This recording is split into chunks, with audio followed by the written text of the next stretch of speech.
1888 সাল লন্ডনের white chapel এলাকায় রাতের অন্ধকারে আতঙ্ক ছড়ায় এক নৃশংস খুনি। মানুষ তাকে নাম দিয়েছিল জ্যাক দ্য রিপার। কিন্তু আজও তার পরিচয় রয়ে গেছে এক অমীমাংসিত রহস্য।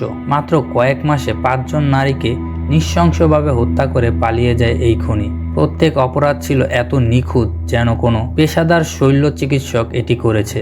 কিন্তু কে ছিল এই জ্যাক দ্য রিপার? অনেকেই বলেন সে একজন চিকিৎসক, কেউ দাবি করেন সে রাজ পরিবারের সদস্য, আবার কেউ বিশ্বাস করেন সে একজন লেখক। মেয়েদের প্রতি গভীর ঘৃণা ছিল তার মূল প্রেরণা।